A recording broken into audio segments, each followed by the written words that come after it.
যারা দিনী আলোচনার মাহফিলে বাধা দেয়, এ ইতিহাসে আছে আবু জেহেল যখন হুজুর পাক সাল্লাল্লাহু আলাইহি ওয়াসাল্লাম ন্যায়ের কথা, ইনসাফের কথা মানুষকে শোনাতেন, দিনের কথা যখন শোনাতেন তাকে বাধা দিত। আবু জেহেল বাধা দিত রাসূলুল্লাহর কাছে যেন না আসে। আজকে নবীরই কথা নবীর গোলাম বলছে, নবিয়ানা মাহফিলে আসতে বাধা দিয়েছে, তারা আবু জেহেলের কাজ করছে। কথা বুঝে আসছে? তবে আপনারা যাকে মস্তান মনে করছেন, আপনারাই তাকে মস্তান বানিয়েছেন। কথা বুঝে আসছে? জালিম ততক্ষণ পর্যন্ত মস্তান হয়ে থাকে যখন মানুষ ততক্ষণ ভয় করে। বলুন। 21 সালে হসপিটাল করার কথা বলেছিলেন, হ্যাঁ, সেটা তো হলো না, ওই নিয়ে কটাক্ষ করছে বিরোধীরা। আমাকে তো এই তো সবাই মিলে বললো না, আমরা বুঝি, আমরা জানি আপনি কেন করতে পারেন না। সবাই বললো ঠিক আছে, আমি মানুষকে বলে দিয়েছি সব ব্যাপারটা। আপনারা নিশ্চয়ই রেকর্ড করেছেন। এখানে আমাদের ওই কি বলে রাহিনুর রয়েছে, আর আমাদের কি বলে মিন্টু শিকারি, এদেরকে জিজ্ঞেস করবেন, উত্তর পেয়ে যাবেন। আমাকে করতে দেওয়া হয়নি। জায়গা যদি না দিতে চায়, কেউ জায়গা দিতে তাকে যদি হুমকি দেয়, আমি করবো কিভাবে? 1 নম্বর। দ্বিতীয় নম্বর কথা হচ্ছে, 5টা বছর যেভাবে আমাদের উপর জুলুম হয়েছে, মানুষের কেস কামারি উদ্ধার করা, আমার পঞ্চায়েত ভোট, বিধানসভা কি লোকসভা ভোটে কত জুলুম হয়েছে, সেই নিয়েই পেরেশানে ছিলাম, সবই তো জানেন। সেই জায়গায় রাজ্য সরকার কত আদা করে, রাজ্য সরকার তো বলছে হসপিটাল করেছে, তারপরে এখানে কতগুলো হসপিটাল রয়েছে, সেগুলো কি উন্নতি করেছে? সে আমারটা নিয়ে শুধু কথা উঠছে কেন? তার জন্য ভাঙড়বাসীর কাছে আজকে এসেছিলাম। তারা তো প্রশ্ন করে না, আমি নিজেই প্রশ্ন করেছিলাম, করে বললাম তো, তারা বললো যে না, আমরা হোটেলে কিছু মনে করছি না। 21 সালে আপনি দলের প্রতিষ্ঠাতা, 21 সালে আপনাকে ভোট প্রচারে দেখা গিয়েছিল আইএসএফ এর ব্যানারে। এবারে তখন কেউ উপযুক্ত ছিল না, তখন নওশাদকে কেউ চিনতো না, নতুন দল তো, তাই একটু প্রচার করে দিয়েছিলাম। আজকার প্রয়োজন নেই, তাই আসিনি। 26শে বিধানসভা নির্বাচন, এই বিধানসভা নির্বাচনে কি কি প্রতিশ্রুতি থাকছে আপনার? সেটা যারা লড়ছে তারা প্রতিশ্রুতি দেবে। আপনি একটা দলের না, আমি এতটুকু জানি সংবিধানের জন্য লড়া দরকার। আর একটা মানুষ যখন 2টো 4টে 10টা 20টা প্রথম পায়, একটা যে সরকার আছে ক্ষমতায় ছিল, সেও প্রথমে একটা পেয়েছিল, তারপরে 2টো হয়েছিল, এমনকি বাঁচতে বাঁচতে ক্ষমতায় আসে। ক্ষমতায় আসার পরে তবে তো সে সব কাজ করবে।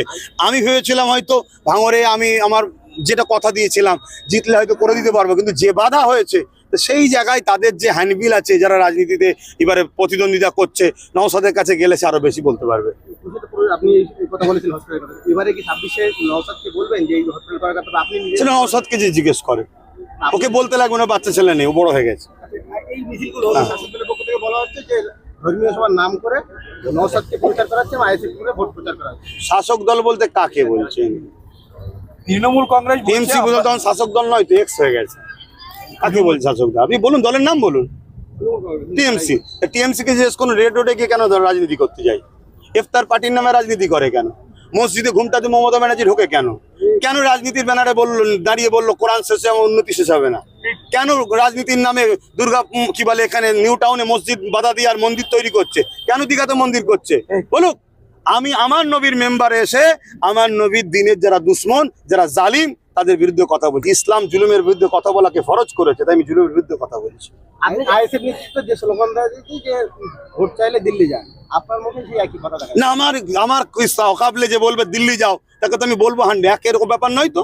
সবাই বলবে, যারা অকাবকে ভালোবাসে তারা বলবে, যারা অকাবকে ভালোবাসে না তারা নাও বলতে পারে। আমি অকাবকে ভালোবাসি। আমার অকাবের আন্দোলনের সময় আপনি বলেছিলেন দিল্লি চলে যান, তা আমি বলবো না এখন? আমার দিন এসেছে যে আপনি ভোট চাইবেন না, আপনি দিল্লি যে চলে যান। দিল্লি যে চান, ভোট নেবেন বাঙালির, আর আন্দোলনে দিল্লি দেখাবেন। আপনার মতো এই দ্বিচারিতা মানুষকে এই সুযোগই তো বলতে হবে। এটা আমি অকাপের পক্ষে দাঁড়িয়ে বলেছি, অত অসুবিধা কি আছে? কোরআন সুন্নাহ হারাম হয়ে গেছে নাকি?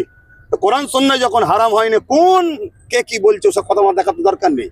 যে শওকত মোল্লাকে আপনি বলেছিলেন জাহান্নামের কুত্তা, তিনি আগে তার পাশে বসে একজনকে বলছে আহসান বলে, তারা নেক্সট প্রশ্ন কিছু আছে?